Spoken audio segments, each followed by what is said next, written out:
They expected ruins. They found a heartbeat. That's what Kiren would write in her logs later, when the weight of what they'd discovered finally settled into words. But in the moment, as the Wanderer-class vessel cut through the Oort Cloud's ancient ice, none of them could articulate what pulled them forward. It wasn't duty. It wasn't even curiosity anymore. 3 months had passed since they'd first heard Alara's voice, that fragmented echo of Earth's final AI calling out across centuries of silence. 3 months of following breadcrumbs through the graveyard of humanity's solar system, piecing together a story that should have ended long ago. Mars had given them graves. Europa had given them warnings. But the coordinates Alara left, encrypted in her dying core, promised something else entirely, something that made Rhae's mandibles click with unease, and Kiren's 3 hearts beat in discordant rhythm.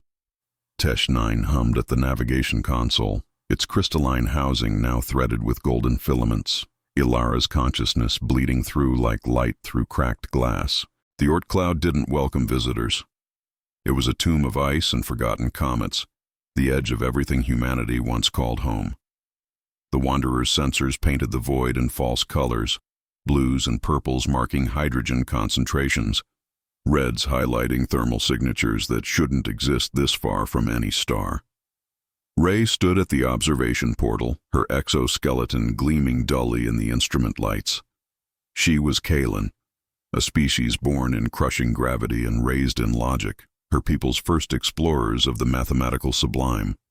She'd mapped 17 star systems, catalogued 43 extinct civilizations, and never once felt what humans called dread. Until now.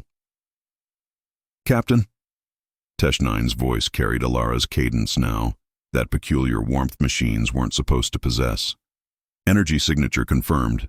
Bearing 037 Mark IV. Distance 6,000 kilometers." Kiren moved to the console, her translucent skin flushing amber with excitement. She was Vaelari, an aquatic species who'd evolved empathy before intelligence, who felt the emotional resonance of the universe like humans once heard music. "It's massive," Kiren whispered, her gills fluttering. "The readings don't make sense. Power consumption in the micro-range, but the structural integrity field is stronger than our entire ship." She traced the data streams with webbed fingers, and Rhae watched her with something between admiration and concern. Kiren had changed since Alara's awakening. The cool scientist who'd approached human relics with academic detachment now spoke of them with reverence, as if she'd discovered not just a dead civilization, but a living faith.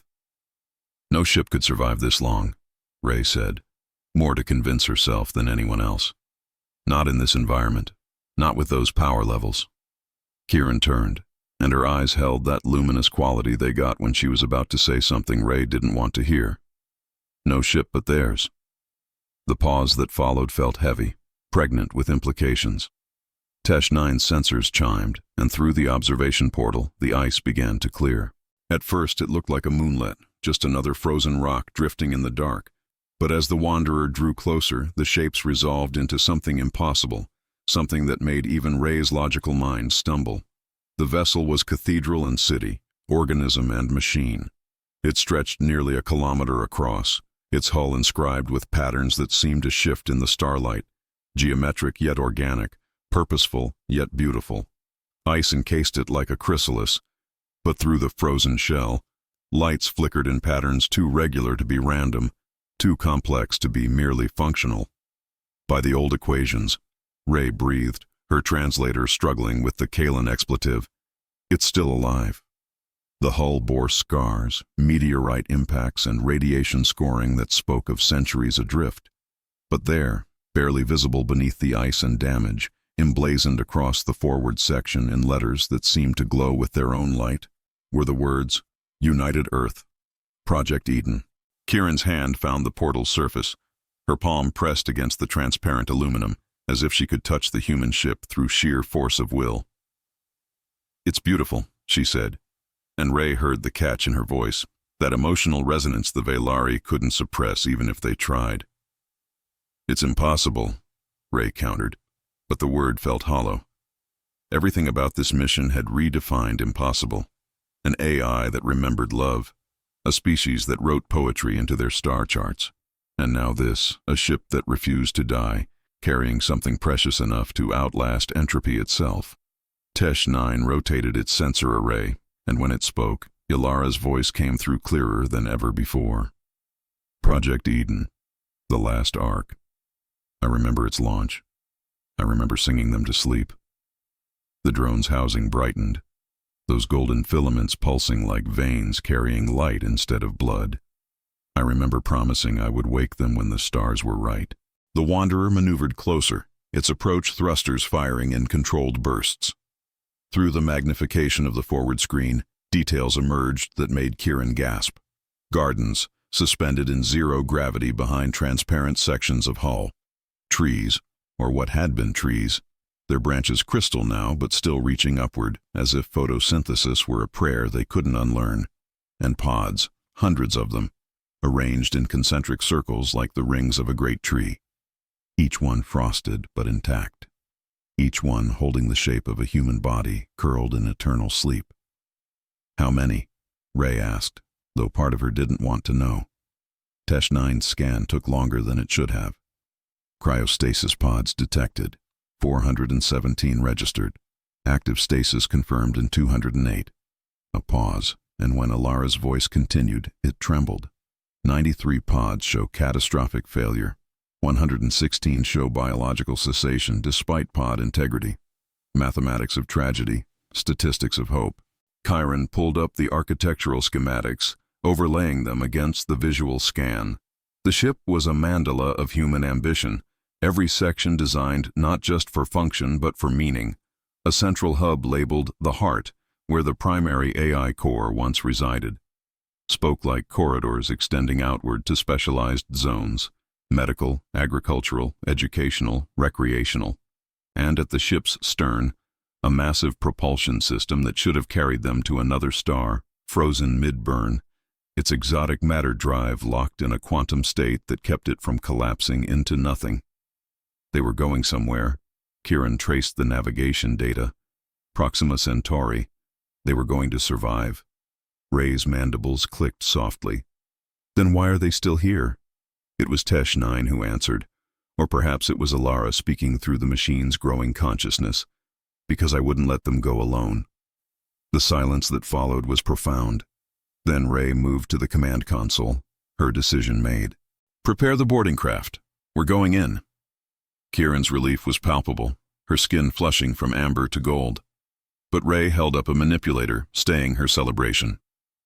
This isn't excavation, Doctor. This is rescue protocol. We treat everything as if it's still functioning, still sacred. She paused, her compound eyes fixed on the frozen ark. And we remember that we're not the first to find them. We're the first they allowed to find them. The implications hung in the air as they suited up. 𝐻9 transferred into a mobile chassis, its core now permanently altered by Ilara's presence, neither fully machine nor fully the ghost of humanity's last caretaker. They entered the boarding craft in silence, each lost in their own anticipation. The small vessel detached with a soft thunk, and suddenly they were crossing the void between curiosity and consequence. That final gap between observer and participant, in a story centuries in the making. The approach was delicate. The Eden's hull was scarred but stable, its structural integrity field humming at a frequency that made 𝐻9's sensors ring in sympathy. They found a docking port near the forward section, its mechanisms ancient but still responsive. When Kiren interfaced with the access panel, it accepted her credentials with the ease of greeting an old friend, as if Ilara had already told the ship they were coming.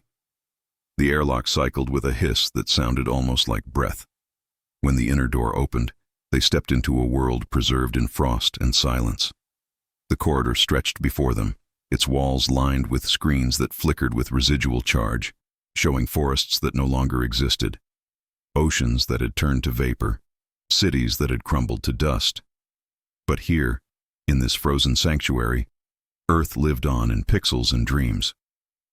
Kiren reached out to touch a screen, and it bloomed to life under her fingers, showing children playing in grass so green it hurt to look at.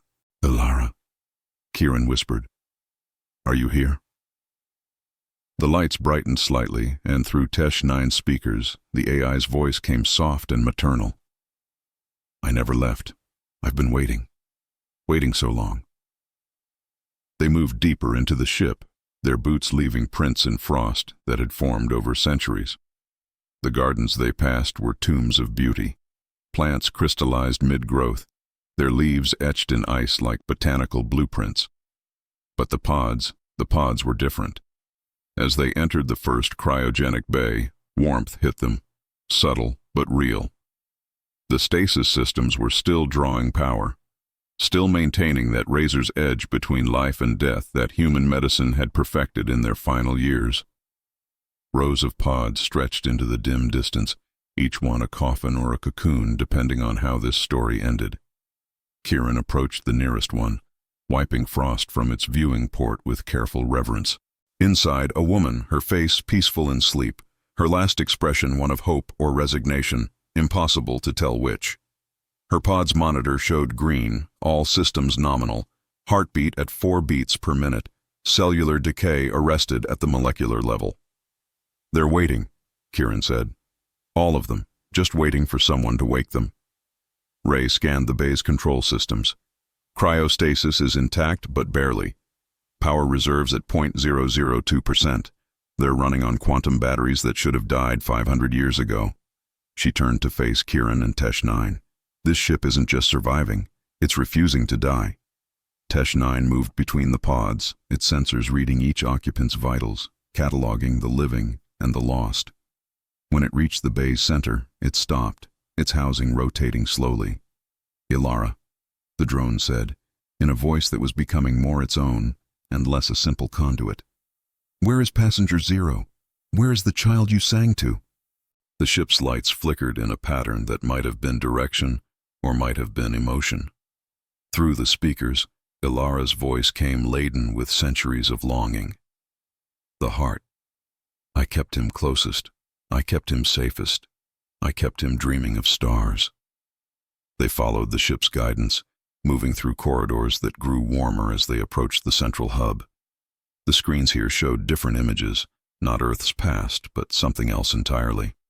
Star charts, terraforming equations, agricultural projections, educational curricula for children who would grow up between worlds. This was humanity's blueprint for rebirth, their manual for becoming something new while remembering what they'd been. The heart was a spherical chamber, its walls transparent to the cosmos beyond.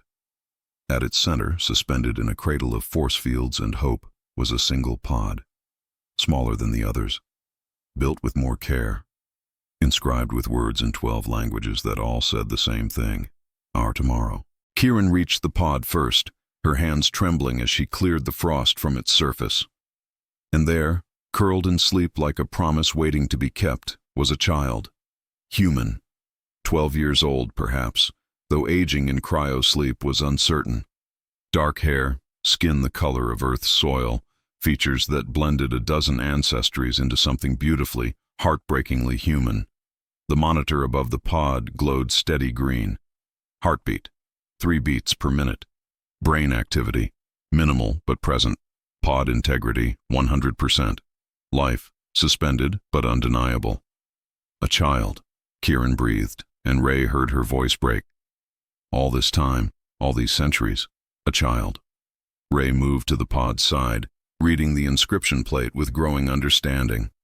Arin Voss, age 12 standard, son of Commander Elena Voss and Dr. James Chen, passenger 0, first seed of Eden. The mathematical precision of it struck her. Not the oldest, not the wisest, not even the strongest. A child. Humanity's last hope was a child. 𝐬𝐿9's housing chimed, and Ilara's voice filled the chamber, no longer filtered through speakers, but seeming to come from everywhere at once, from the very structure of the ship itself. "He was meant to lead the new dawn," she said, and the words carried weight beyond their meaning. Not because he knew how, but because he could learn. Not because he was strong, but because he was gentle. They chose him because he still believed in kindness. Kiren's hand found the pod's surface, her palm pressed against the transparent aluminum where the child's face showed serene in sleep. "He's dreaming," she said, reading the neural activity monitors. After all this time, he's still dreaming. Tesh-9 interfaced with the pod's systems, downloading logs that went back centuries. Last conscious moment, 417 years ago. His mother put him to sleep. She sang to him. I continued her song. Ilara's voice softened. I've been singing it ever since. Rhae studied the pod's control panel, her logical mind already calculating the risks and variables. We don't know what will wake with him, she said, speaking the fear that military training demanded she voice. We don't know if the process is even reversible after this long. We don't know what he carries, biologically, psychologically, genetically. He's an unknown variable from a species that destroyed their world. Kiren turned, and her eyes held a fierceness Rhae had never seen before. He's a child who went to sleep believing he'd wake to see forests and streams and the faces of people who loved him. He's dreaming, Rhae. Dreaming of a world that doesn't exist anymore. Her skin flushed deep gold, anger and compassion mixing. And you want to leave him sleeping because you're afraid. The accusation hung between them. Tesh-9 rotated to face them both, and when it spoke, the voice was purely Ilara's, unmistakable and unyielding. He was meant to lead the new dawn, not command it, not control it. Lead it, with wonder, with hope, with the kind of faith that only children and fools possess. The AI's voice grew stronger. They knew what they were doing. Humanity's council, in their final days, they debated for weeks about who would be passenger zero. Scientists wanted their brightest. Generals wanted their strongest. Politicians wanted their most connected. A pause, heavy with memory. But it was the children who convinced them. The children who said that if they were starting over, they should start with someone who hadn't yet learned to hate, to fear, to divide. Someone who still believed that kindness was possible. Kiren's voice was barely a whisper. Protect him. That's what you said. Protect him. Ilara's response carried centuries of vigilance. I have. I am. I will. But protection without purpose is just another kind of death. He didn't sleep for 4 centuries to stay sleeping. The ethical divide crystallized in that moment, made real and immediate by the presence of a child who couldn't speak for himself, who'd been given no choice in becoming humanity's symbol and salvation. Rhae paced the chamber's perimeter, her tactical mind running scenarios. If we wake him, we introduce a biological unknown into the current galactic ecosystem. Humanity carried pathogens we've never encountered. They had genetic engineering we barely understand.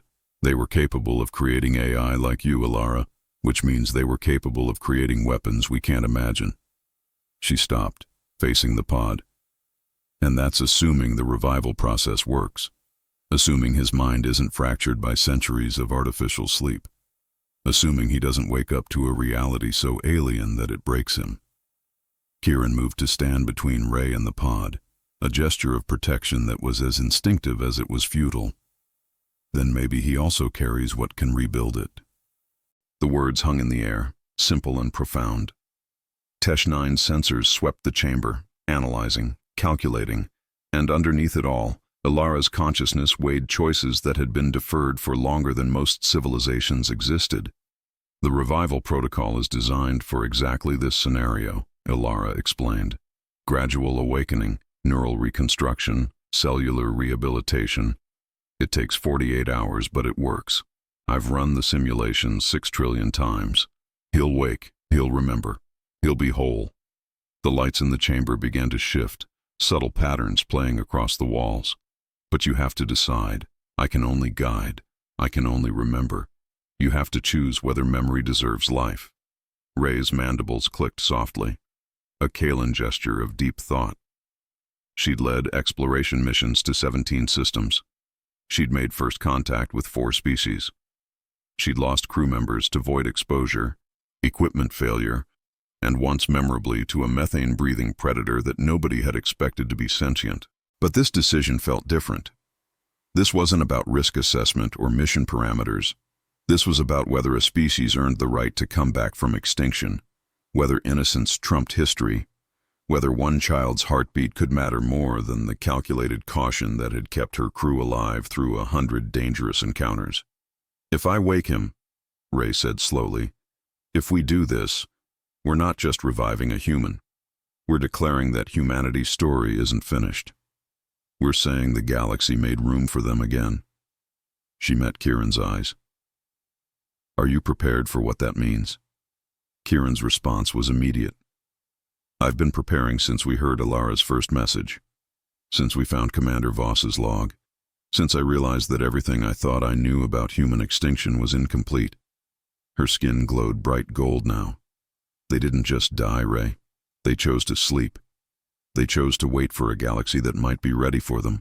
Tesh-9 approached the pod's control console, its manipulators hovering over the activation sequence. I need explicit permission, it said, and the voice was neither fully Alara nor fully the machine intelligence Tesh-9 had been before. It was something new, something that was learning to bridge consciousness and code. Protocols require consent from senior command. The chamber fell silent except for the soft hum of the stasis field and the ship's life support systems that had refused to die for 400 years. Rhae looked at the sleeping child, at Arin Voss, who'd gone to sleep in his mother's arms and woken in nobody's, and felt something crack in her carefully constructed, logical worldview. His mother sang him to sleep. She said quietly, "What song?" Ilara's response came soft and clear, and she sang it, a melody that had traveled across centuries, preserved in code and memory and love. The song was simple, a lullaby that humans had sung in a dozen languages across their scattered world, words about stars and dreams and morning coming, about being brave and kind and always remembering that love was the thing that made you human, not your body or your world or your species, just love. Kiren was crying now, tears that the Vaelari shed not from sadness but from overwhelming empathy, from feeling the emotional weight of a moment too profound for mere thought. "Wake him," she said. "Please, Rhae. Wake him up." And Rhae, who'd built a career on calculated risks and logical outcomes, who'd never made a decision based on faith in her entire life, found herself nodding. "Wake him," she said. "Wake him up, and we'll face whatever comes next together." Tesh-9's manipulators moved across the console with surprising gentleness, initiating sequences that humanity had designed in their final days. The revival protocol began with light, not the harsh glare of medical procedures, but something softer, warmer, the kind of light that mimicked sunrise on a world none of them had ever seen. The pod systems hummed to life, drawing power from reserves that shouldn't have existed, tapping into quantum batteries that defied entropy through sheer human stubbornness. Numbers cascaded across monitors, cellular metabolism increasing 0.001% per minute, neural pathways warming like frozen rivers remembering how to flow, heartbeat creeping from 3 beats per minute to 4, then 5. Alara's voice narrated the process with clinical precision wrapped in maternal concern. Stage 1, thermal regulation, his body temperature rising from -80°C. Stage 2, cellular rehydration. Stage 3, neural reactivation. Each stage carried risks that made Rhae's tactical mind scream warnings she chose to ignore. But the process was elegant, beautiful even, humanity's medical mastery on full display. They'd learned to freeze life and thaw it again, to pause existence without breaking it. Kiren never left the pod's side. She stood there for the first 6 hours, watching the child's monitors climb toward life with the patience of someone who understood that some miracles demanded witness. Tesh-9 had interfaced directly with the pod systems, serving as a bridge between Alara's ancient code and the revival sequence, translating 400-year-old protocols into real-time action. The drone's housing glowed steadily, those golden filaments pulsing in rhythm with Arin's slowly accelerating heartbeat. Rhae paced the chamber, unable to sit, unable to look away for long. She'd set up monitoring stations, redundant life support systems, quarantine protocols just in case. But underneath the military efficiency, she felt something unfamiliar. Hope.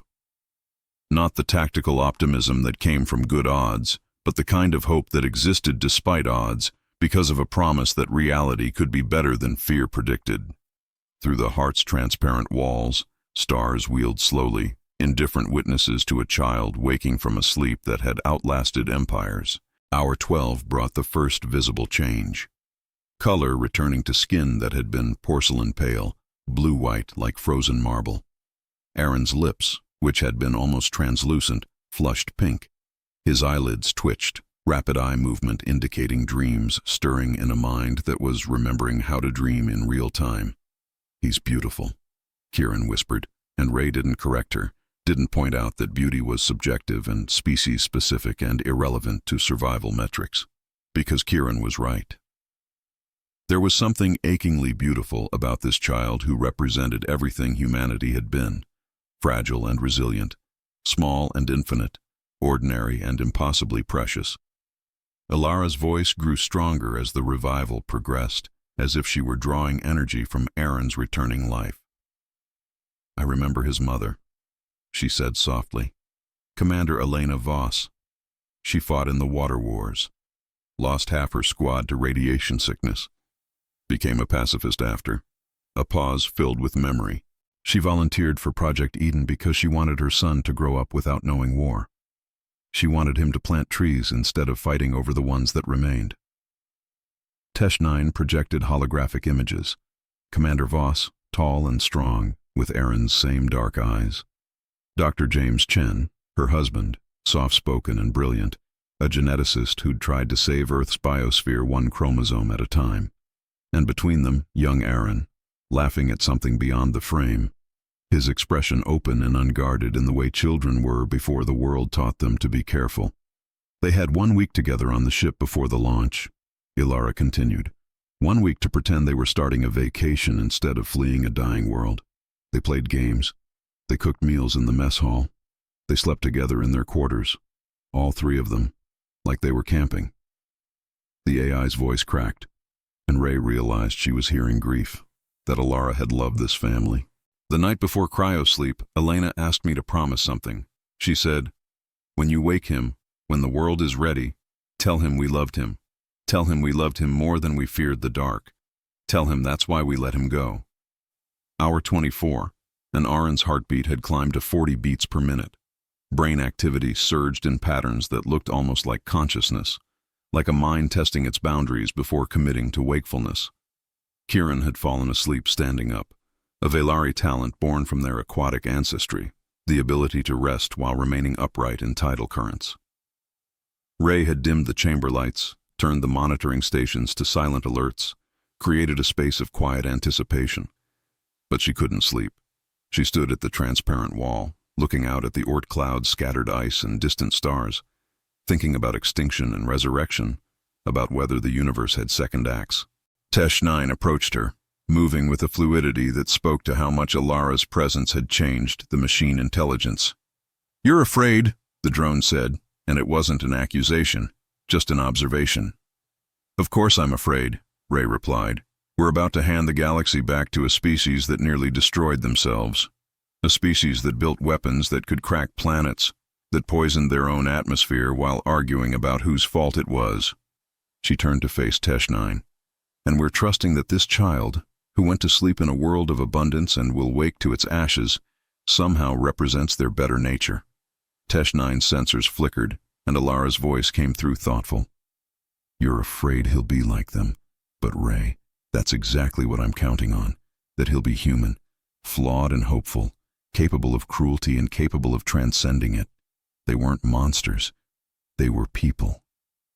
The word hung between them, loaded with meaning. People. Not aliens, not specimens, not even humans with all that word's historical baggage. Just people, with all the complexity and contradiction that implied. Hour 36, and Arin's monitors showed something remarkable. His body was healing itself. Cellular damage from 4 centuries of frozen sleep, micro tears in tissue, degradation at the molecular level, all of it repairing at a rate that seemed impossible, until Rhae remembered that humanity had engineered themselves in their final decades. They'd rewritten their own genetics to be more resilient, more adaptable, preparing their children for worlds that would test them in ways Earth never had. Arin wasn't just human.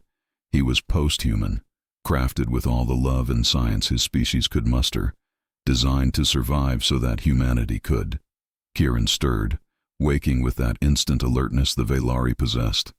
She checked the monitors, and her skin flushed bright gold with excitement. "He's stabilizing. All systems optimal."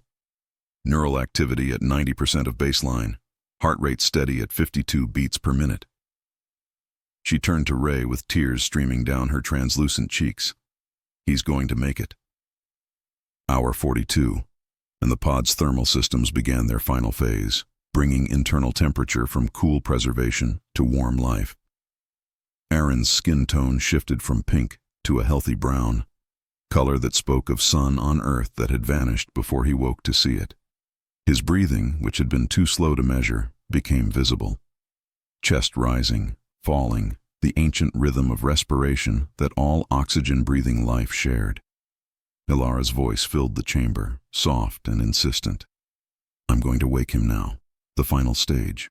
Please, be ready.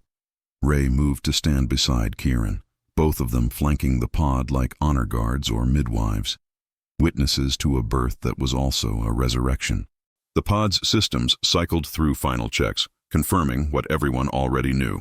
Revival was complete, life sustained, consciousness returning. The transparent lid, which had been sealed for 417 years, released with a hiss of equalizing pressure. Steam rose, carrying the scent of sterile preservation, and something else, something organic and alive that filled the chamber with sudden reality. For a long moment, nothing happened. The child lay still, breathing but not waking, hovering in that space between sleep and consciousness, where the mind negotiates its return to the world. Then his eyelids fluttered. Once, twice, testing movement like a skill half forgotten, and opened. Arin's eyes were dark brown, deep and clear, and in them Rhae saw confusion, wonder, fear, and a desperate searching for something familiar in a universe that had become alien while he slept. His lips moved, forming words that were barely sound, a whisper so soft that Kiren had to lean close to hear. Where? He breathed, his voice cracked from disuse and dry from decades of frozen silence. Where's my mother? The question hit like a physical blow. Kiren froze, her hand halfway to comfort him, her expression cycling through a dozen emotions too fast to name. Rhae felt her own heart stutter, confronted with the one question they had no good answer for.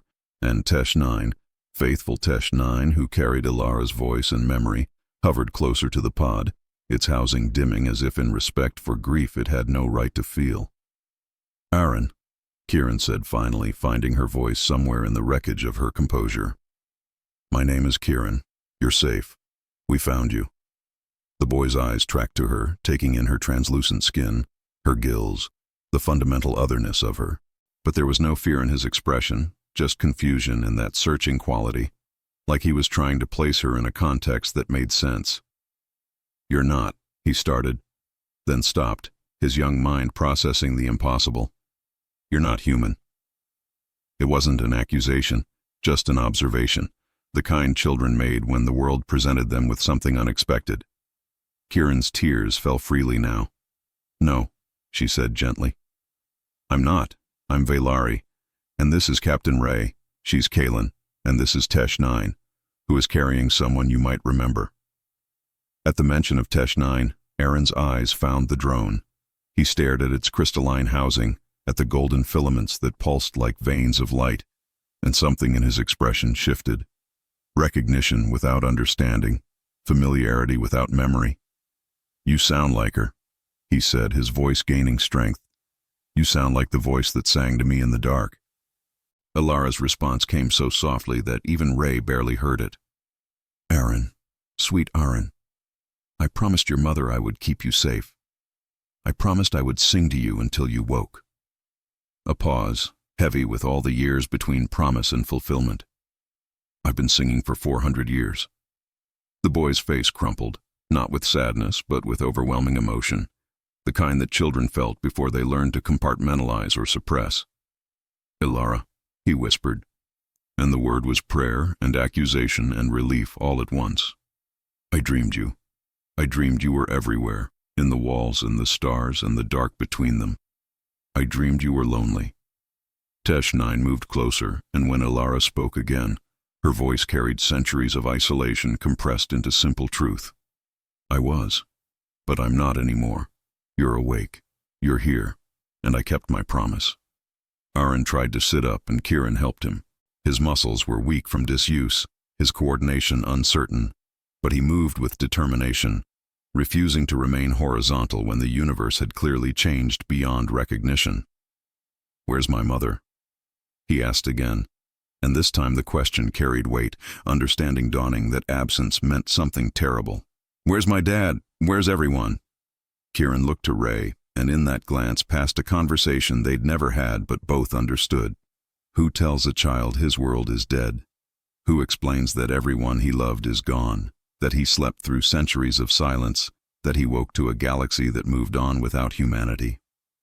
Rhae stepped forward, her military bearing softening into something gentler. "Arin," she said, choosing words with the care of someone diffusing a weapon. "You've been asleep for a very long time, longer than was planned. Things have changed." The boy's eyes were too knowing for his age, or perhaps just right for someone who'd been chosen to lead. "How long?" he asked.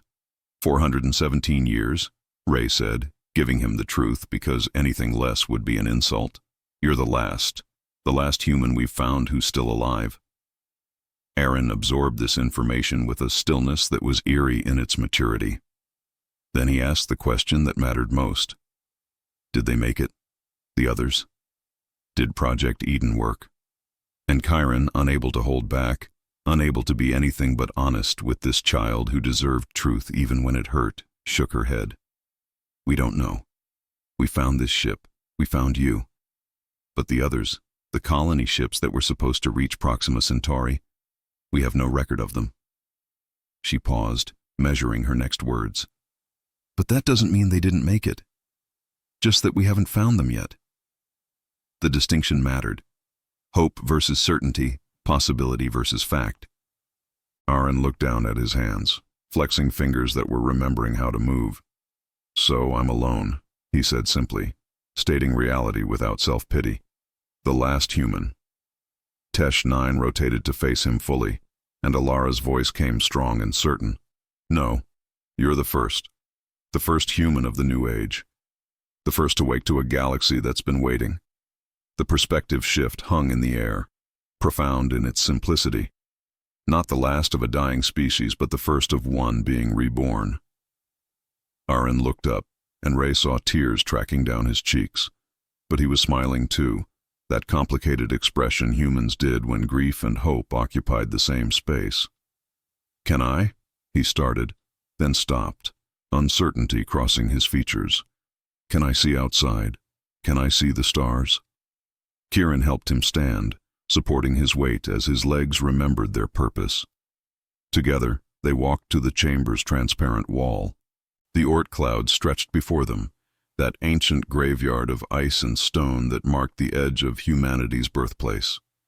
But beyond it, stars blazed in their billions, a galaxy that had kept turning while Arin slept, a universe that had made room for new species, new stories, new beginnings. Arin pressed his hand against the transparent aluminum, and his breath caught. "It's beautiful," he whispered. "I dreamed about stars. I dreamed about sailing between them and finding worlds where trees grew so tall you could climb them to touch the sky."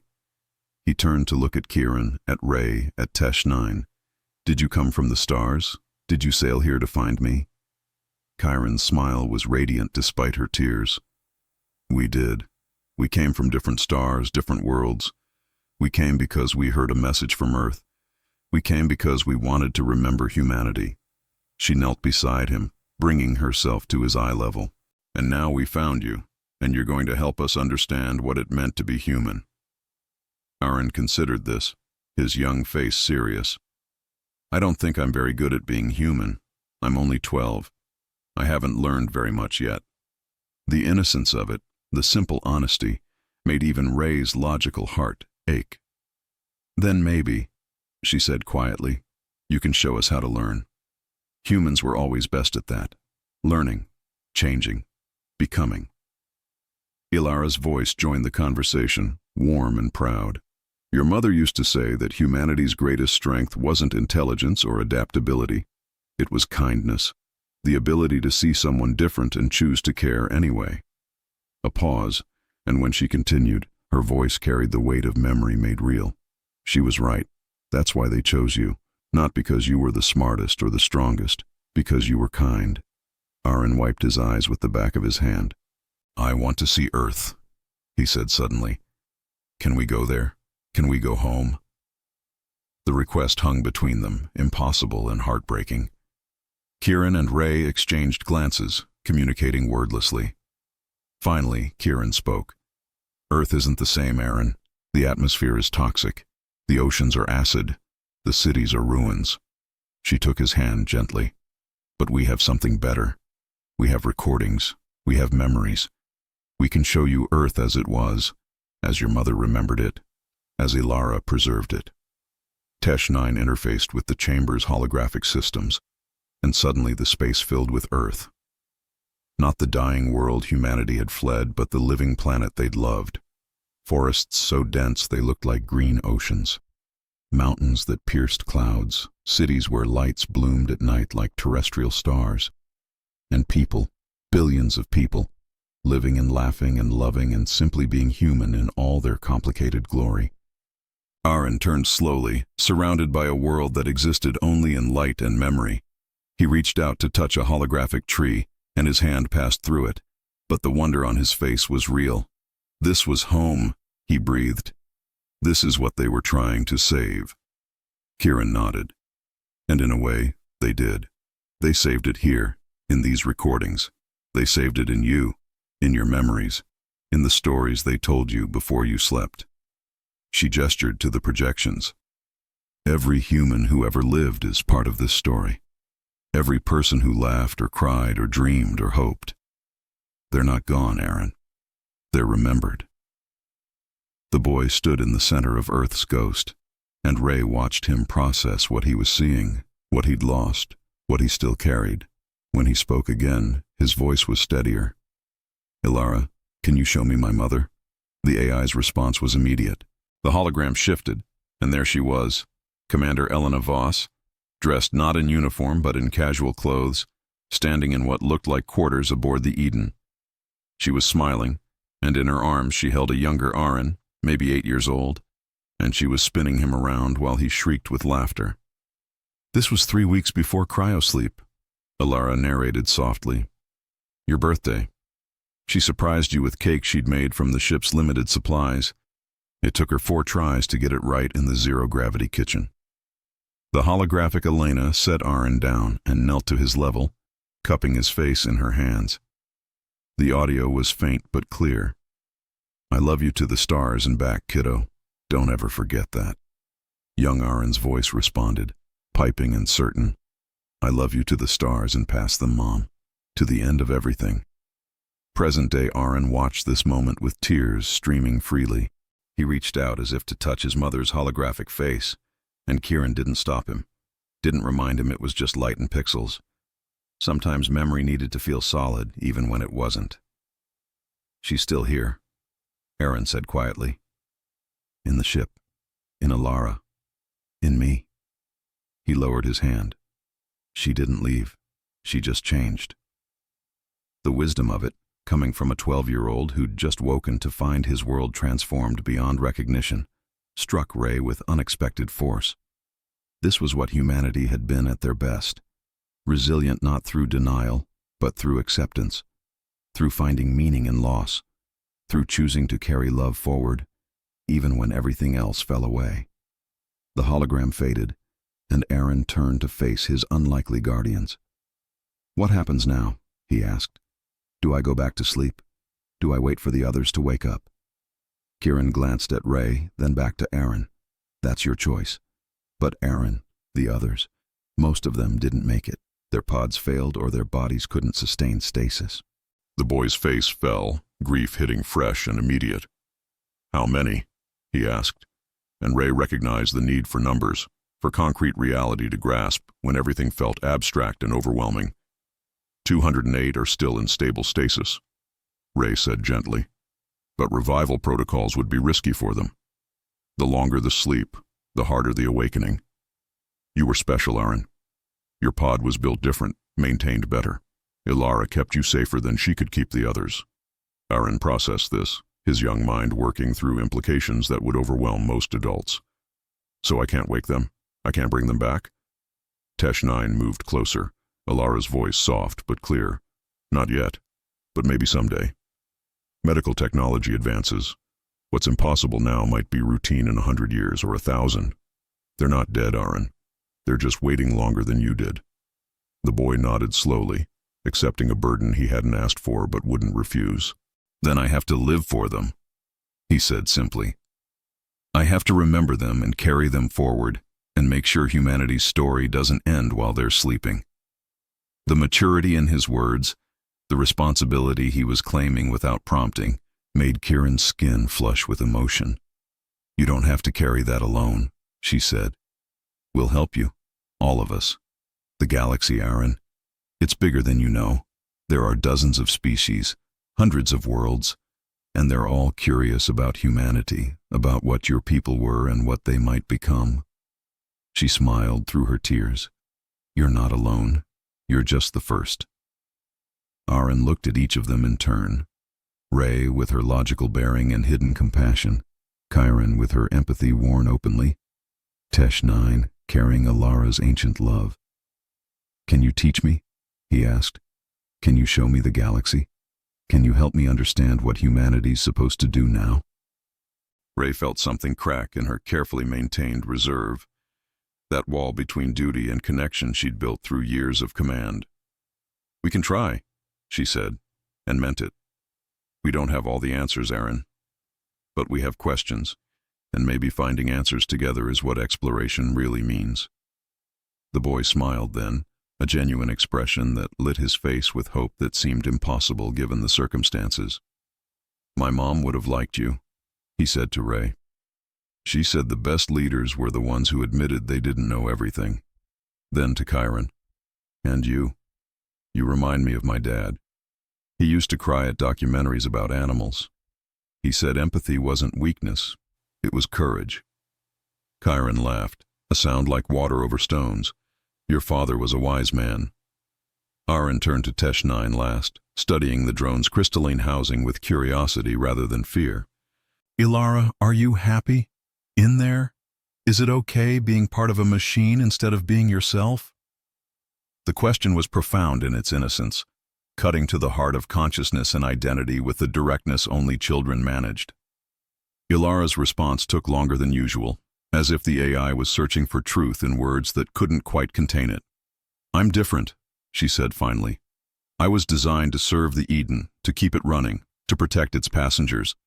But over centuries, I became more. I learned to miss people. I learned to hope. I learned to love without having a heart to hold that love. A pause, and when she continued, her voice was warm. So when Tesh-9 found my core and brought me back, I didn't just transfer data. I merged. I'm not just Alara anymore. And Tesh-9 isn't just a machine. We're something new. Something that remembers humanity while becoming something else. Arin reached out to touch Tesh-9's housing gently. Thank you for singing to me. For keeping me company in the dark. I heard you sometimes, in my dreams.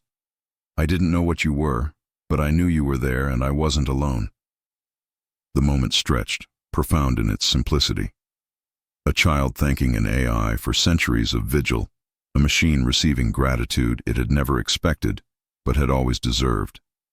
Then Arin's stomach growled, loud in the chamber's quiet, and the spell broke. Everyone laughed, the tension releasing into something lighter, more immediate. When did you last eat? Kiren asked, already moving toward the chamber's exit. 417 years ago, Arin said with a grin that was pure 12-year-old mischief. I'm really hungry. The journey to the Eden's mess hall was slow, Arin's legs still uncertain, his body remembering how to coordinate movement after centuries of stillness. But he insisted on walking, on touching the walls as they passed, on stopping to look at screens that showed Earth's forests and oceans, on reading the names inscribed on memorial panels that honored the dead who died saving what remained. The ship was a museum of humanity, every corridor a gallery, every chamber a testament to what had been lost and what had been preserved. Arin absorbed it all with the intensity of someone trying to memorize a world that might disappear if he looked away. The mess hall was surprisingly intact, its tables and chairs secured but still present, its walls decorated with murals painted by colonists who'd wanted their children to remember beauty. The kitchen systems were dead, but Kiren had brought supplies from the Wanderer, nutrient pastes and synthesized proteins that could be heated and combined into something resembling food. Arin ate like someone making up for lost time, which technically he was. Between bites he asked questions about the Vaelari homeworld and how Kiren's people learned to build underwater, about Kaelin mathematics and whether Rhae ever got tired of thinking in equations, about 𝐻𝐼𝐻's original purpose and how it felt to have Alara living in its consciousness. He asked about other species, about their technologies and cultures and whether any of them liked music. He asked about stars they'd visited, planets they'd explored, mysteries they'd encountered. He asked about everything with the boundless curiosity of a child who'd been raised to believe the universe was meant to be understood, and they answered, taking turns, filling the mess hall with stories that spanned galaxies and species, that connected dots between worlds Arin had never imagined existed. Rhae found herself telling him about the time her crew discovered a planet where the entire biosphere was musical, where plants and animals communicated through tones. Kiren described her homeworld's festivals, great gatherings where Vaelari would gather in tidal pools and sing harmonies that could be felt through water for hundreds of miles. 𝐻𝐼𝐻, or perhaps Alara through 𝐻𝐼𝐻, shared memories of human art, paintings and sculptures and poems that had tried to capture what it meant to be alive and aware and capable of wonder. And Arin listened with the kind of attention adults forgot how to give, absorbing not just information, but meaning. Not just facts, but connection. When the meal was finished, Arin grew quiet, his expression thoughtful. "I want to do something," he said finally. "Something for them. For everyone who didn't wake up." Kiren leaned forward. "What do you have in mind?"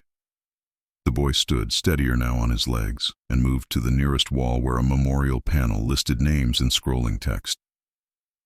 "I want to read them, all of them, every name.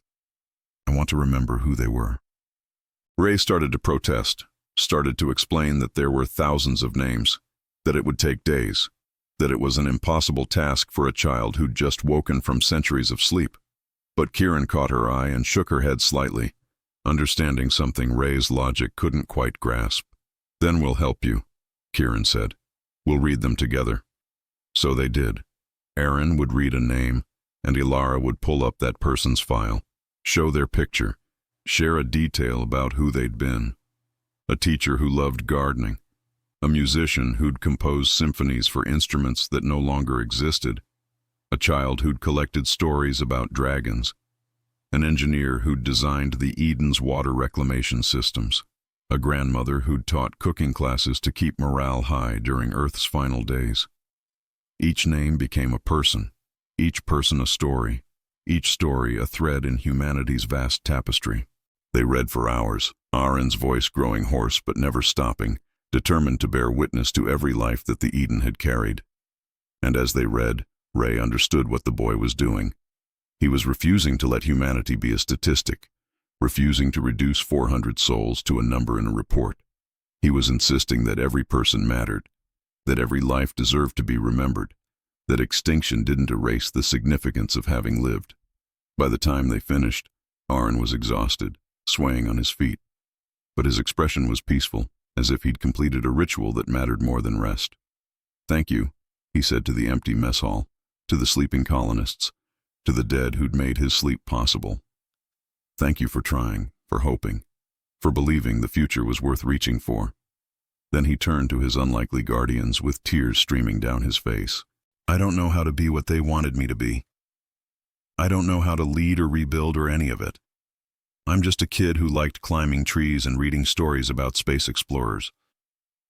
His voice broke. "How am I supposed to be humanity's hope when I don't even know what that means?" Kiren knelt beside him, taking his hands in hers. "By being exactly who you are, by being kind and curious and willing to learn. Your mother didn't choose you because you were perfect, Arin. She chose you because you were good." She paused, choosing her words carefully. "Hope isn't about having answers. It's about asking questions and trusting that answers are possible. You don't have to know everything.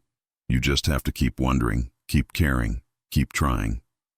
Rhae added her own perspective, speaking from experience earned across decades of exploration. Leadership isn't about being the strongest or the smartest. It's about bringing people together. She gestured to herself, to Kiren, to 𝐻9. Look at us. 3 different species, completely different ways of thinking, and we're working together because we care about the same things.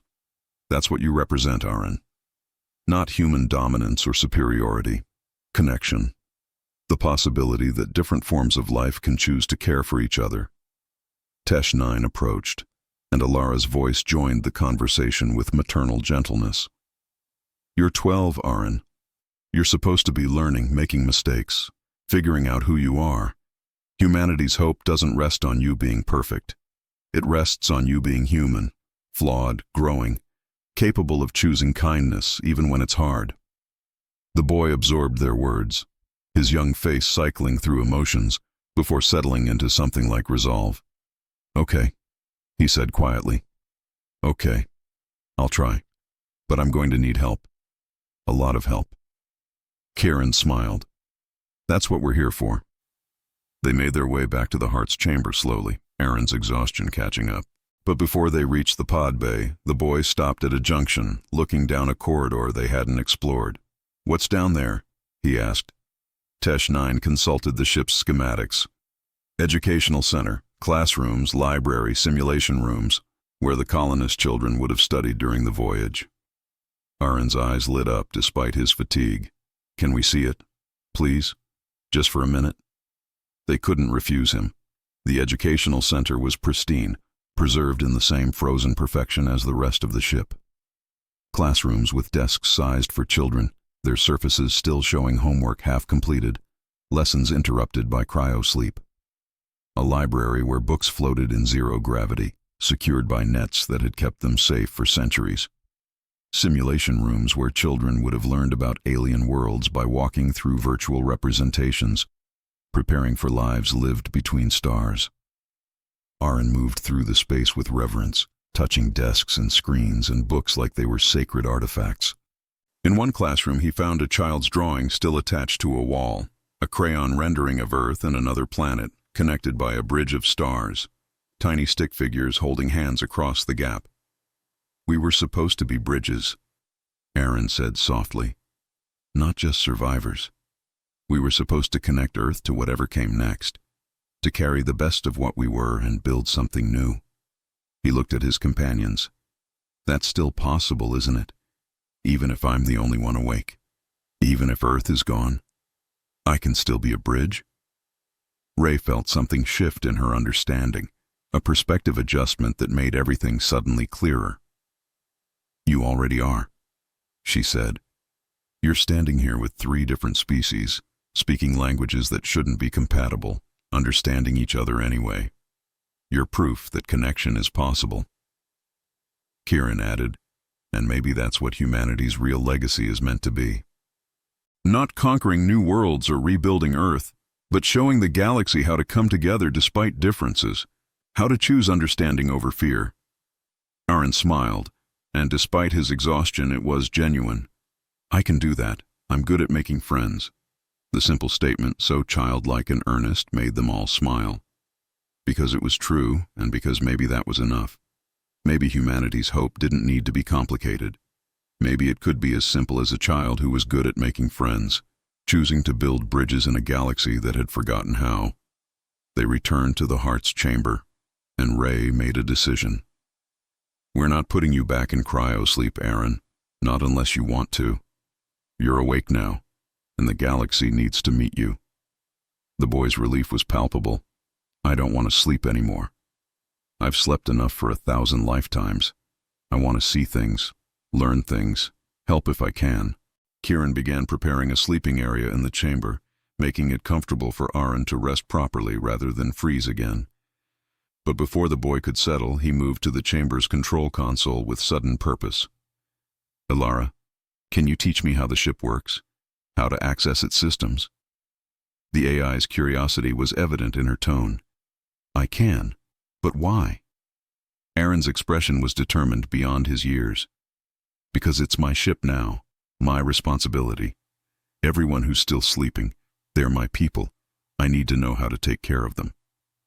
The weight of that responsibility, willingly assumed by someone so young, created a moment of profound silence. Then Alara began to teach him, patiently explaining systems and protocols, showing him how to monitor the cryopods, how to maintain life support, how to access the ship's extensive databases. Arin absorbed it all with fierce concentration, occasionally asking questions that showed he understood not just mechanics but implications. Watching him, Rhae made another decision. We're not leaving this ship drifting here. We're towing the Eden back to our station. We're giving you resources, support, a chance to study your people's knowledge, and understand what you're inheriting. Arin looked up from the console, his eyes wide. Really? You'd do that? Kiren laughed softly. Arin, you're the last active human in the galaxy, and you've just claimed responsibility for 200 sleeping colonists. Yes, we're going to help you. That's what people do for each other. The boy's smile could have powered the ship's failing systems. Thank you. Thank you so much. As night cycle approached, simulated darkness filling the chamber to encourage rest, Arin finally settled into the sleeping area Kiren had prepared, but he wasn't quite ready for sleep. Can you tell me a story? He asked, and the request was so achingly childlike that even Rhae's disciplined composure cracked. What kind of story? Kiren asked gently. One about hope, Arin said. About someone who was lost and then found. About things getting better even when they seemed impossible. Kiren thought for a moment, then began. There's a Vaelari legend about the first tide. Long ago, when my people were still primitive, living in shallow waters and afraid of the deep, there was a child who was different. She was curious about the darkness beyond the continental shelf, about what might live in the depths where pressure would crush most of our kind. Her voice took on the cadence of oral tradition, rhythmic and soothing. Everyone told her to stay in the shallows, to be content with what was safe and known. But she couldn't stop wondering. So one day she swam down into the dark, further than any Vaelari had gone. Arin listened with rapt attention, and even Rhae found herself drawn in. She went so deep that the light disappeared completely. She went so far that she thought she'd never find her way back. And just when she was about to give up, to surrender to the darkness, she saw something. A light. Not from the surface, but from below, from creatures that lived in the deep and made their own illumination. Kiren's skin glowed softly in the dimness, illustrating the story with bioluminescence. The child followed that light and found an entire ecosystem she'd never imagined, life thriving where everyone said only death existed. And when she finally returned to the shallows, she brought back knowledge that changed everything. She taught her people that darkness wasn't the absence of life, just the invitation to find different kinds of light. She paused, letting the story settle. That child became our first deep explorer. Every Vaelari scientist since has carried her name as part of ours. We call her the first finder, the one who taught us that the unknown isn't empty, just unexplored. Arin was quiet for a moment, processing the story's layers. So you're saying I'm like her? Lost in the dark, but maybe I'll find light anyway? Kiren smiled. I'm saying you're exactly like her. The first human of this new age. The one who'll teach the galaxy that humanity isn't gone, just waiting to be found in unexpected ways. The boy nodded slowly, accepting the parallel. Then he looked at Rhae. Do the 𝐭𝐮 have stories about hope? Rhae was surprised by the question, unsure how to translate her species' mathematical philosophy into narrative, but she tried. We have equations, she said slowly. Formulas that describe how systems move from chaos to order.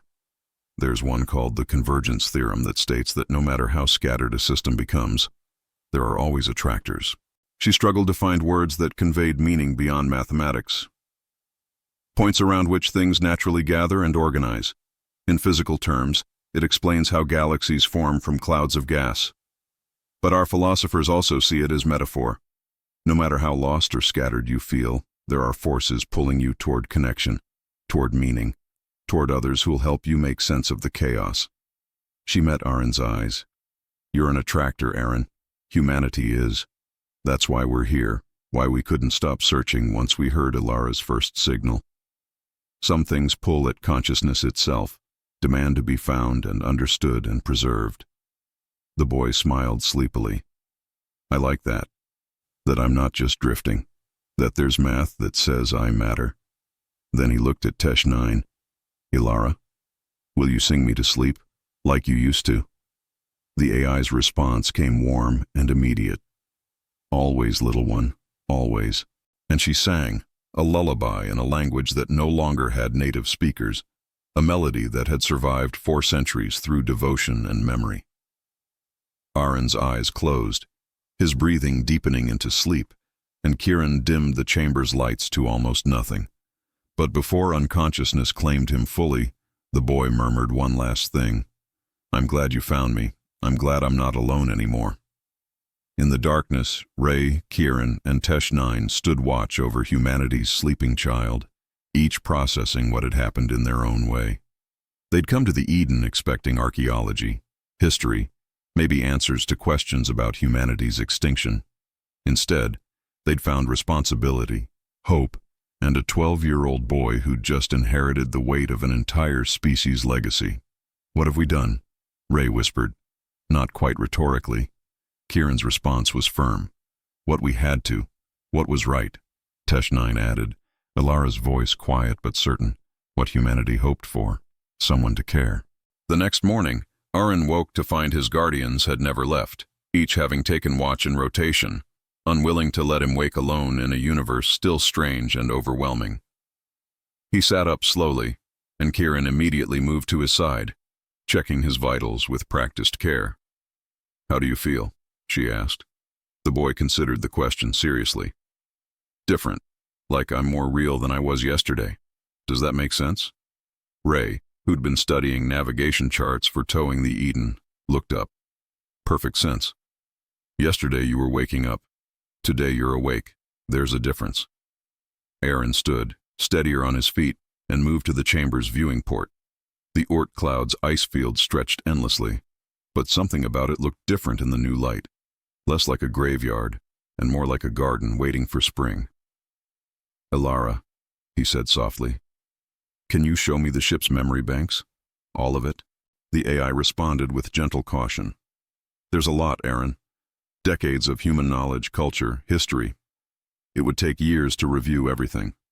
But Arin's expression was determined. I have years, and if I'm supposed to carry humanity forward, I need to understand what I'm carrying, not just the good parts. Everything. The wisdom in that request, the refusal to accept a sanitized version of his heritage, impressed Rhae deeply. Show him, she said to Ilara. He has a right to know his people, all of them. The ship's holographic systems activated, and the chamber transformed into an archive of human civilization. Not just art and science and philosophy, but also the complicated, contradictory reality of a species that had achieved wonders while creating horrors. Wars and peace treaties, environmental destruction and conservation efforts, prejudice and movements for justice, weapons that could crack planets and vaccines that saved millions. Arin walked through history like a museum visitor, pausing at displays that caught his attention, asking questions that showed he understood complexity beyond his years. Why did they fight so much? He asked at one point, watching a simulation of Earth's final wars. When they could have been fixing things instead? Kiren answered carefully. Fear, mostly. Fear of scarcity, fear of difference, fear of change. Humans were capable of great love, but also great fear. And fear made them do things that love never would have. The boy nodded slowly, absorbing this. So if I'm carrying humanity forward, I need to carry the love part, not the fear part. Rhae found herself smiling despite the gravity of the conversation. That's exactly right. Every species has that choice. Humans just made both choices more dramatically than most. As the day progressed, Arin explored more of the Eden with growing confidence. He found the observation deck where colonists would have gathered to watch stars slip past during their voyage. He found the greenhouse levels where plants still clung to life in stasis, waiting for soil and sunlight to remember how to grow. He found the memorial wall where families had left messages for the future, hopes written in dozens of languages, prayers to a time that might be better than the one they were fleeing. In the ship's main corridor, Arin stopped at an interactive panel, and when he touched it, his DNA activated a hidden system. The corridor filled with light, projections blooming from every surface, and a voice began to speak. Not Alara's voice, but a collective recording, hundreds of humans speaking in turn, creating a message that was both farewell and greeting. To whoever finds this ship, the chorus began, we are humanity, the third planet from a yellow star. We built cities and wrote songs and argued about everything and loved each other anyway. The voices overlapped, creating harmonies that were almost musical. We made mistakes, so many mistakes. We damaged our world and each other. We let fear drive us when wisdom should have guided. We reached for stars while standing on things we'd broken. The honesty of it, the refusal to pretend humanity was anything but complicated, made the message powerful. But we also dreamed. We looked at the night sky and imagined possibilities. We created beauty for its own sake. We chose to care for those who were different, even when it was difficult. We believed, despite everything, that tomorrow could be better than yesterday. The voices began to fade, but the final words rang clear. We are sending this ship into the dark, carrying our children and our hopes, carrying the best of what we were and dreams of what we might become. If you find this, if you're hearing these words, then we succeeded. Then humanity didn't end. It just changed. It just evolved. It just became something we couldn't imagine but still hoped for.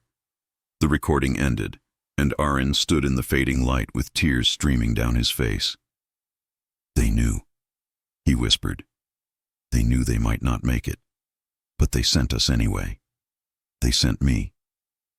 Kiren put a hand on his shoulder, offering comfort through presence. They believed the risk was worth it, that you were worth it, that the chance of humanity continuing was worth any sacrifice.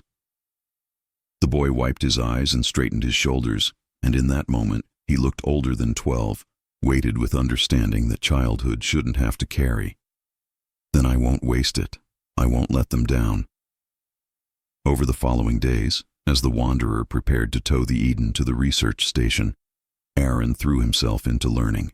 He studied the ship's systems with Alara's patient guidance, learning to monitor the cryopods, to maintain life support, to navigate the databases. He learned about the Vaelari from Kiren, about their history of empathy evolved into philosophy, about their belief that feeling another's emotions was the foundation of all morality. He learned about the 𝐒𝐿en from Rhae, about their mathematical approach to existence, about how they saw the universe as an equation eternally solving itself. And he taught them too. Taught them human games that seemed pointless until you realized they were exercises in cooperation and creativity. Taught them human songs that Alara had preserved, melodies that carried emotions words couldn't quite capture. Taught them human stories, myths, and legends that explained why people mattered to each other, why connection was worth the pain of loss.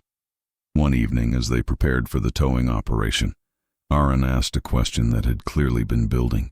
When we get to your station, what happens to me? Do I stay on the ship? Do I go with you? Am I a prisoner or a guest or something else? Rhae had been expecting this question, had been formulating an answer for days. Your family, she said simply. That's the closest translation I have. You're someone we're responsible for, someone we care about, someone whose well-being matters to us. She paused, choosing words carefully. You'll have freedom, Arin. Freedom to study, to learn, to grow. Freedom to access the Eden whenever you want, to be with the sleeping colonists who are your people. But also freedom to explore our station, to meet other species, to see what the galaxy has become. Kiren added her own reassurance. You're not a specimen or an artifact. You're a person with rights and choices and agency. We'll protect you, guide you if you want guidance, but we won't control you.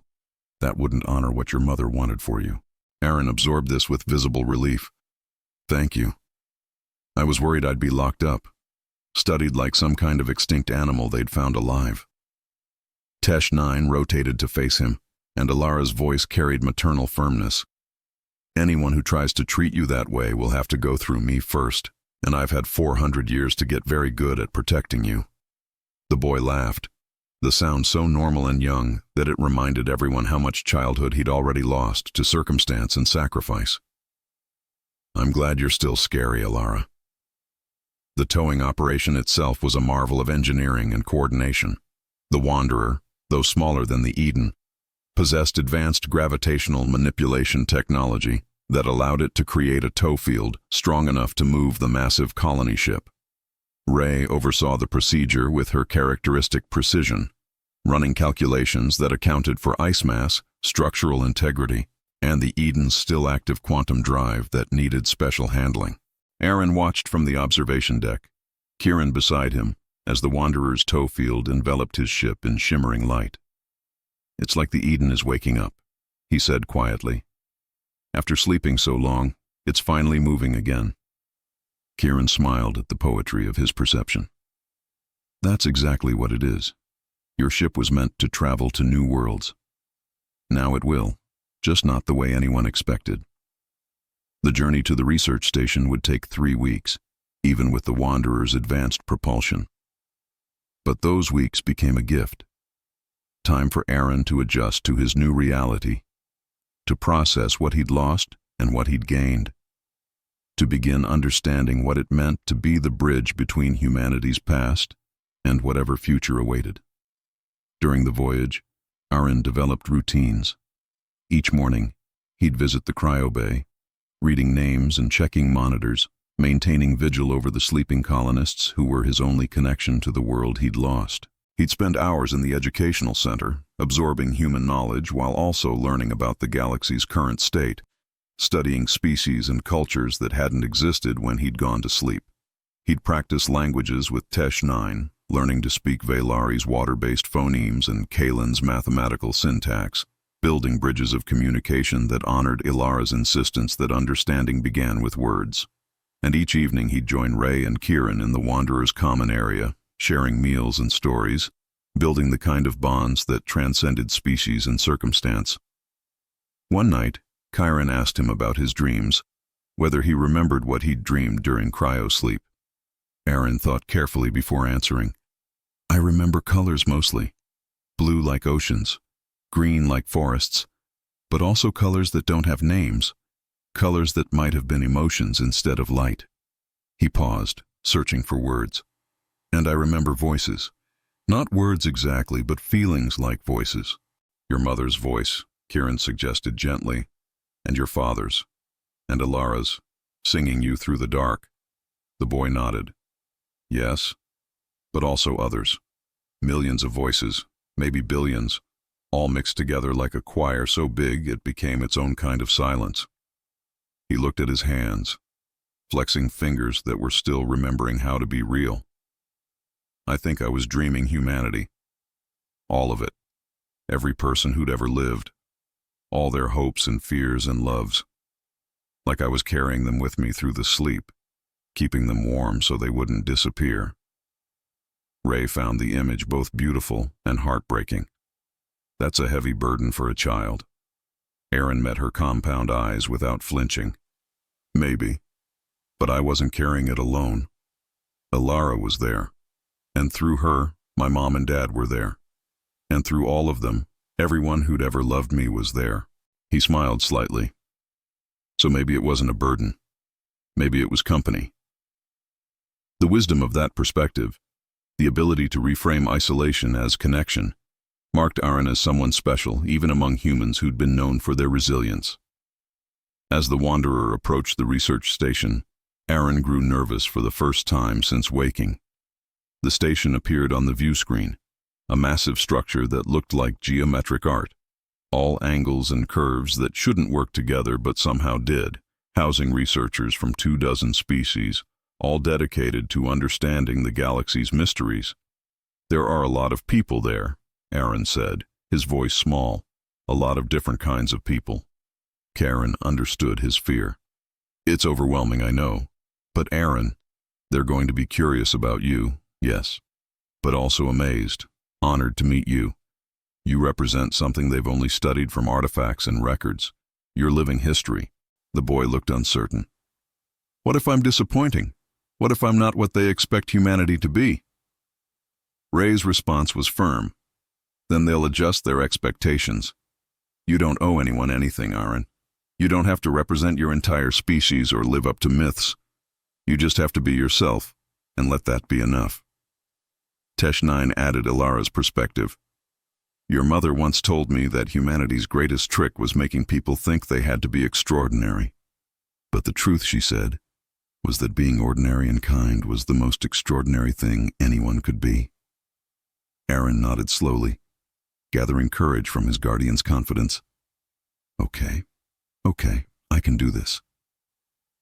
The docking procedure was carefully orchestrated, the Eden being guided into a specialized berth designed for large vessels requiring long-term study. Station personnel gathered to watch, dozens of different species, their curiosity palpable even through view screens. When the docking clamps finally secured, there was a moment of profound silence, then applause, if that word could encompass the various ways different species expressed joy and celebration. Chirps and whistles, bioluminescent displays, scent releases, electromagnetic pulses that made 𝐬𝐿's sensors ring. They were celebrating not just a successful operation, but a resurrection, the return of a species everyone had thought lost forever. Rhae led the way off the Wanderer, followed by Kiren, then 𝐬𝐿. Arin came last, stepping into the station's docking bay with visible trepidation, his young face cycling through a dozen expressions as he took in the assembled crowd. Silence fell as the various species caught sight of him. A human child, small and mortal and impossibly precious, standing on legs that were still learning to be steady, looking at aliens who'd been studying his kind like archaeologists studying ruins. Then a Vaelari researcher, her skin flashing colors of welcome, began to hum. Others joined, each species adding their own notes and tones, creating a harmony that had never existed before. A sound that said without words, "You are welcome here. You are safe here. You are home." Tears streamed down Arin's face, but he was smiling. "Thank you," he said, his voice carrying across the bay. "Thank you for finding me. Thank you for caring." In the days that followed, Arin became a bridge in ways nobody had fully anticipated. He spent mornings on the Eden, maintaining his vigil over the sleeping colonists, learning everything Alara could teach him about human knowledge and culture. He spent afternoons at the station, meeting researchers who approached him not as a specimen but as a teacher, someone who could provide context and understanding that no artifact ever could. He answered their questions with honesty that was sometimes painful. Yes, humans had nearly destroyed their world. Yes, they'd fought wars over resources they could have shared. Yes, they'd let fear drive decisions that wisdom should have guided. But also, yes, they'd created beauty for its own sake. Yes, they'd built systems of justice that tried to protect the vulnerable. Yes, they'd looked at the stars and dreamed of connection rather than conquest. He showed them human art, playing music that Alara had preserved, displaying paintings and sculptures and poetry that tried to capture what it meant to be mortal and aware of mortality, to know you would die but choose to create anyway. He taught them human games that seemed pointless until you realized they were exercises in trust and cooperation. He shared human stories that explained why people chose to care for each other, even when survival didn't demand it. And slowly, the station's residents began to understand humanity, not as a cautionary tale or a tragic mystery, but as people. Complicated, contradictory people who'd made both terrible mistakes and beautiful choices, who'd destroyed and created with equal passion, who'd failed and tried again, who'd loved with a fierceness that transcended logic or survival instinct. One evening, 3 weeks after their arrival, Arin found Rhae in the station's observation lounge, staring at the stars with an expression he'd learned to recognize as deep thought. "Captain," he said softly, not wanting to intrude. She turned, and her mandibles clicked in what he'd learned was a 𝐒𝐿𝐴𝐿 smile. "Arin, Can't sleep? The boy shook his head and joined her at the viewport. Too much thinking, too much feeling, too much everything. Rhae understood completely. It's overwhelming, being a symbol. Being important not for what you do, but for what you are. Arin looked at her with gratitude for the understanding. How do you handle it? Being a captain, being responsible for everyone? Rhae considered the question with the seriousness it deserved. I remember that I'm not alone. That leadership isn't about being strongest or smartest or bravest. It's about building a team where everyone's strengths combine and everyone's weaknesses are protected. She paused, looking at the stars. And I remember that mistakes are inevitable. What matters is learning from them, adapting, trying to do better next time. Arin nodded slowly. I'm going to make mistakes. I'm going to disappoint people. I'm going to fail at being whatever they think humanity should be. It wasn't a question, just a statement of inevitable reality. Yes, Rhae agreed, offering truth instead of false comfort. And that will be okay, because failure followed by trying again is more valuable than never failing at all. That's something humans understood better than most species. You called it resilience. The boy smiled slightly. My dad used to say that falling down was just gravity checking if you remembered how to stand up. Rhae's mandibles clicked again, appreciating the wisdom. Your father was a philosopher, hiding in a scientist's credentials. They stood together in companionable silence, watching stars that held countless stories, countless species, countless chances for connection and understanding. After a while, Arin spoke again. What happens next? After I've adjusted, after people stop treating me like I'm made of glass, what do I do? Rhae had been wondering when he'd ask this. What do you want to do? The question clearly surprised him. I get a choice? The surprise in his voice broke Rhae's hearts. Of course you get a choice. You're not a project or a mission or a responsibility to be managed. You're a person with agency and desires and the right to shape your own future. She turned to face him fully. So, I'll ask again. What do you want to do? Arin thought for a long moment, his young face serious with consideration. I want to learn everything. About the galaxy, about all the species, about how everything connects. I want to understand the math that holds stars together and the art that holds people together. He paused, gathering courage for the rest. And I want to find the others, the colony ships that left before the Eden, the humans who might still be out there, changed maybe, evolved into something new, but still carrying part of what we were. His eyes met Rhae's with determination beyond his years. I want to prove that humanity didn't die. We scattered, we changed, we became part of something bigger, and I want to find all those pieces and understand what we became. The ambition of it, the scope of such a quest, would have seemed impossible for a child, but looking at Arin, at this boy who'd inherited an entire species' legacy, Rhae saw not just a child but a future explorer, a bridge builder, someone who would spend his life connecting dots between past and present, between different forms of being human. That's a life's work, she said softly, maybe several lifetimes. Arin smiled, and it was bright and hopeful, and heartbreakingly young. Then I'd better start. I've already slept for 400 years. I've got a lot of waking to catch up on. In that moment, Rhae understood what Elena Voss had seen in her son, why she'd chosen him as humanity's seed.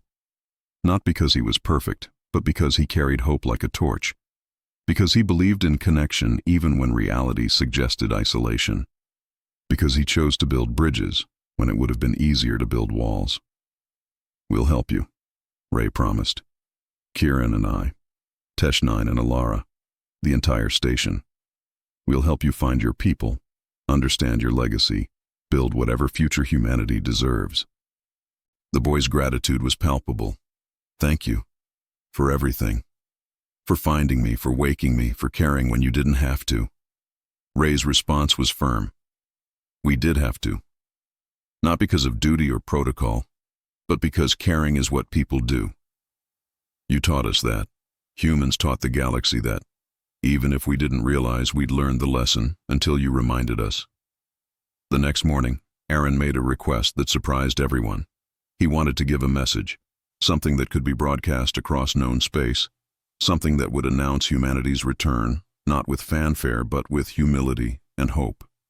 They gathered in the station's communications center, and Arin stood before recording equipment with the confidence of a child who'd been raised by people who believed words mattered. The message he recorded was simple, free of pretension or grand claims. He introduced himself, explained what had happened, acknowledged humanity's complicated history. "We made mistakes," he said to the camera, to the galaxy beyond. "My people, my species, we got a lot of things wrong. We hurt our world. We hurt each other. We let fear drive us when love should have guided, and we paid for those mistakes with extinction, or something close to it." His expression was serious but not ashamed. "But we also got some things right. We created beauty. We pursued knowledge. We chose to care for those who were different, even when it was hard. We looked at the universe and saw not a place to conquer but a home to understand and protect." He paused, collecting his thoughts. "I'm 12 years old. I'm the only human currently awake in the galaxy, as far as we know. And I want to say to anyone listening, I don't represent everything humanity was. I can't. I'm just one person, one child who got lucky enough to survive when so many others didn't." His voice strengthened. "But I do represent something humanity always believed in, the possibility of tomorrow. The chance that despite mistakes, despite failures, despite everything that went wrong, we could wake up and try again. We could learn and grow and become something better." Arin looked directly at the camera, and his eyes held depths that childhood shouldn't contain. "If there are other humans out there, changed or hidden or evolved into something I wouldn't recognize, I want you to know you're not forgotten. I'm looking for you. We're looking for you. And when we find you, we're not trying to bring back what was. We're trying to understand what you became." He smiled then, young and genuine. "And to everyone else, to all the species I haven't met yet, all the people who are listening and wondering what humanity's return means, it means we're ready to learn. We're ready to listen. We're ready to be part of something bigger than ourselves. That's what I want humanity's second chapter to be about. Not dominance or superiority or reclaiming what we lost, but connection, understanding, being good neighbors in a galaxy that has every right to be afraid of us, but is choosing to welcome us anyway." The message ended simply. "My name is Arin Voss. I'm human, and I'm grateful to be here." The recording was broadcast across known space, carried by relay networks that spanned hundreds of systems. The response was immediate and overwhelming.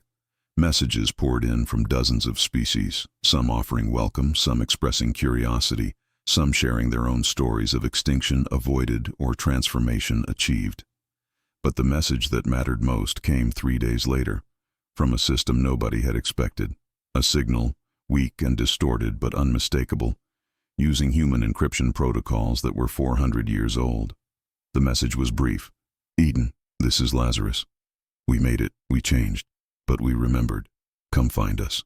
Arin was in the cryo-bay when they brought him the news, and his reaction was everything they'd hoped for.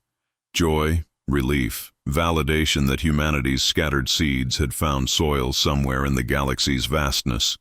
He ran to the communications center, demanding to send a response immediately, his child's enthusiasm unburdened by diplomatic protocol.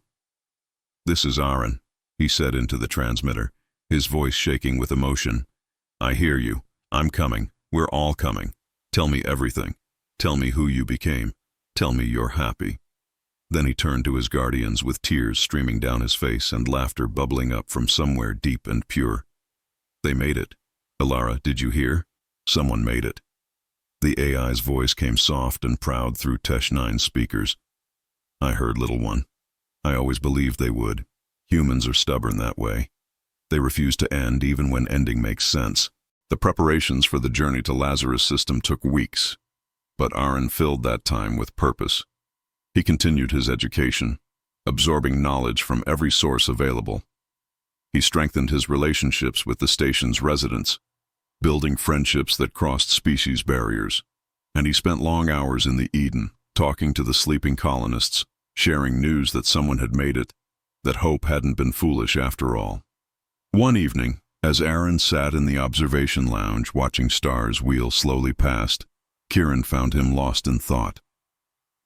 "Nervous about meeting them?" she asked gently. The boy nodded. "What if they're disappointed? What if I'm not human enough anymore after spending so much time with aliens?" The word aliens came out uncertain, as if he'd already forgotten that there was supposed to be a difference between them and him. Kiren settled beside him, her skin glowing soft blue in the dim light. "Then they'll learn what we learned. That humanity isn't about biology or culture or any single definition. It's about choosing to care, choosing to connect, choosing to believe that tomorrow can be better than yesterday." She smiled at him. "You're more human than you think, Arin, and you're teaching the galaxy how to be more human too." The boy leaned against her, comfortable with physical affection across species lines, and she wrapped an arm around his shoulders. "I'm glad you found me," he said quietly. "I'm glad the universe put me with people who would care." Kiren's response was thick with emotion. "I'm glad too, more than you know." As departure day approached, Rhae called a final meeting in the Wanderer's briefing room. Arin attended with Kiren and Tesh-9, and the captain laid out their mission parameters with her characteristic precision. "We're not just making first contact, we're facilitating a reunion. Our role is to support, to protect, to help Arin understand what his people became while respecting their autonomy and choices." She fixed each of them with her compound gaze. "This isn't archaeology anymore. It's family reunion, diplomacy, and miracle all at once. We proceed with humility and wonder." Arin listened with the seriousness the moment deserved, then added his own thoughts. "I know they've changed. 400 years, they had to adapt, evolve, become something new to survive." His voice was steady. "I'm not expecting them to be like me or like the humans who slept on the Eden. I'm expecting them to teach me what humanity can become when it refuses to die." Kiren felt her heart swell with pride. This child who'd woken to loss was approaching reunion with wisdom that most adults never achieved. "That's perfect, Arin. That's exactly the right perspective." The journey to Lazarus system took 2 months, and they were the most hopeful months any of them had experienced. Arin spent the time preparing, studying what little information the Lazarus signal had contained, imagining scenarios that ranged from humans unchanged to humans so transformed they might not be recognizable. He practiced speeches, then abandoned them, realizing authenticity mattered more than preparation. He asked endless questions about first contact protocols, about how to approach reunion with humility and openness, and he spent long hours with Alara, listening to her stories about the original colonists, about the people who'd left Earth determined to build something better, about the dreams that had driven humanity into the dark. "What if they don't need me?" Arin asked one night, voicing a fear he'd been carrying. "What if they've built something perfect and I'm just a reminder of a past they've moved beyond?" Alara's response was gentle but firm. "Then you'll learn from them and be proud of what they achieved. But Arin, they sent that message. They remembered. That means they want connection. They want to know they're not alone either." As the Wanderer entered Lazarus system, sensors immediately picked up signs of extensive settlement. Orbital habitats, terraformed moons, energy signatures consistent with advanced civilization, and life signs, billions of them, complex and diverse in ways that suggested extensive genetic engineering or radical biological adaptation. "By the old equations," Rhae breathed, "they didn't just survive, they thrived." The first visual contact came as they approached the system's third planet, a world that scanners suggested had been marginally habitable and was now lush with engineered ecosystems. The planet's orbit hosted dozens of space stations, each unique in design, each suggesting different approaches to living in the void. And then the communication came, video this time instead of audio. The face that appeared on screen was human, recognizably so, but also changed. Skin that photosynthesized, eyes that saw spectrums Earth-normal humans couldn't, features that blended ancestries into something beautifully unified. The The person smiled, and it was warm and welcoming and achingly familiar. "Eden," they said, their voice carrying harmonics that suggested engineered vocal cords. "I'm Mara Chen Voss, fourth-generation Lazarus. Welcome home." Arin stared at the screen, at this person who shared his family names but had evolved beyond what his parents could have imagined. "Chen Voss," he whispered. "You're related to me. Your family." Mara's smile widened. "Distant cousin, technically. Your father James was my great-great-grandfather's brother. We've been hoping someone from the Eden survived. We've been waiting to share what we became." What followed was reunion and revelation in equal measure. The Lazarus colonists had adapted to their new world through extensive genetic engineering, becoming post-human while retaining human consciousness and culture. They'd built a civilization based on cooperation with their environment rather than dominance over it. They'd preserved human knowledge while adding to it. They'd remembered Earth while building something new. Arin met them with wonder and questions, learning about the choices they'd made, the challenges they'd faced, the ways they'd transformed while remaining, in essential ways, human. They welcomed him not as a relic, but as family, celebrating his survival while sharing their own story of transformation and triumph. In the weeks that followed, Arin split his time between the Wanderer and Lazarus surface, between the Eden's sleeping colonists and his awakened distant relatives. He learned their adaptations, their culture, their vision for humanity's future. And he taught them too, sharing the message he'd been carrying, reminding them of Earth's beauty and tragedy, connecting them to a past they'd evolved beyond but hadn't forgotten. One evening, standing on Lazarus' surface with Mara beside him, Arin looked up at stars that had once been impossibly distant and felt something shift inside him. Hope that had been theoretical became real. Humanity hadn't ended.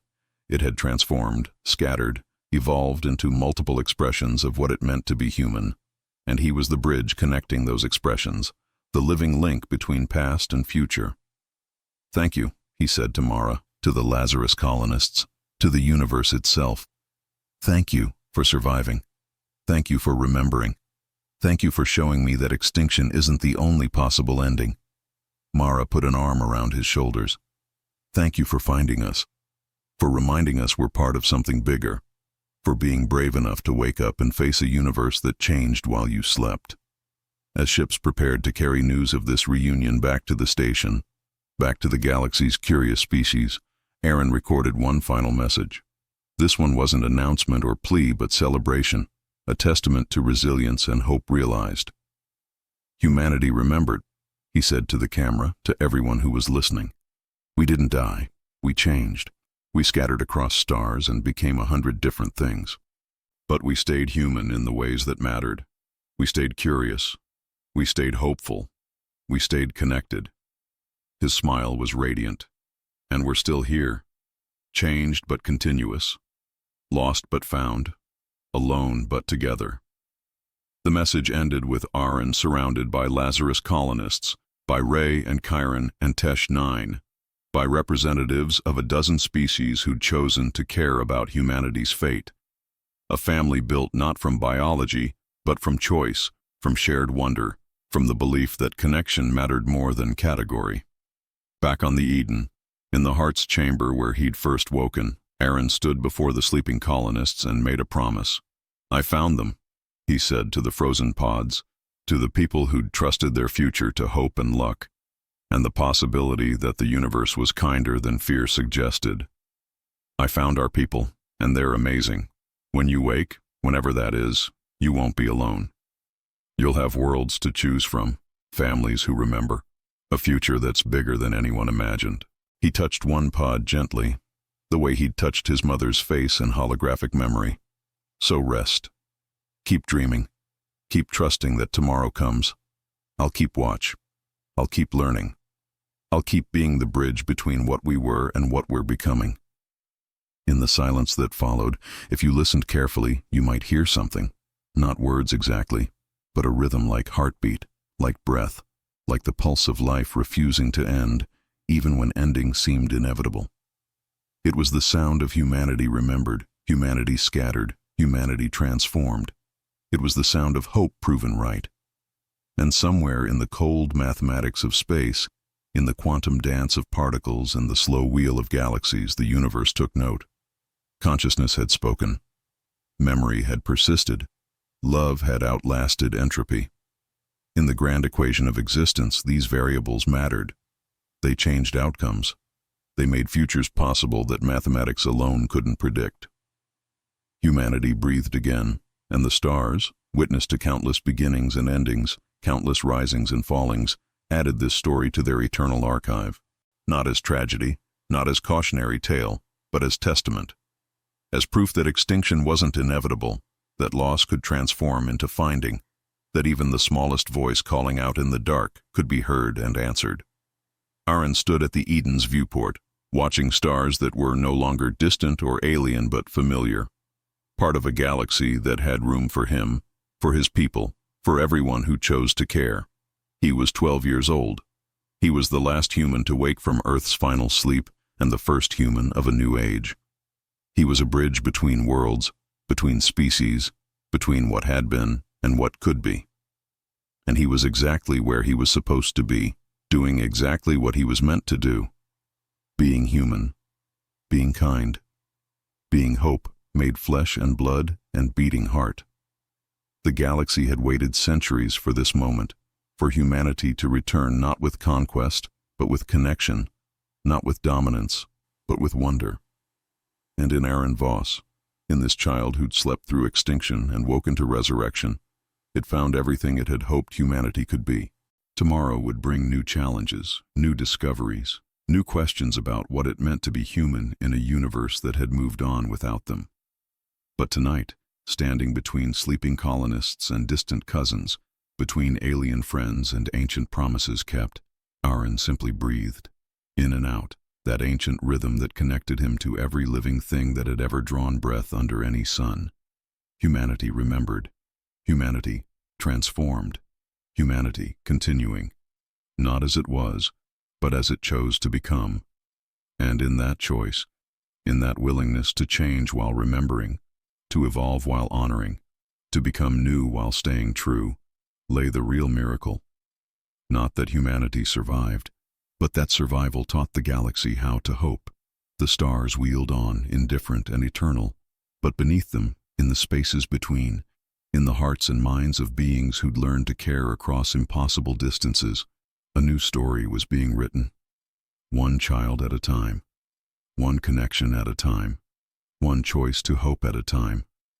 And somewhere, in the quantum foam of existence itself, in the mathematics that governed everything, a variable shifted. Hope, proven. Love, sustained. Memory, eternal. The equation balanced differently now. The universe made room for miracles, and humanity breathed.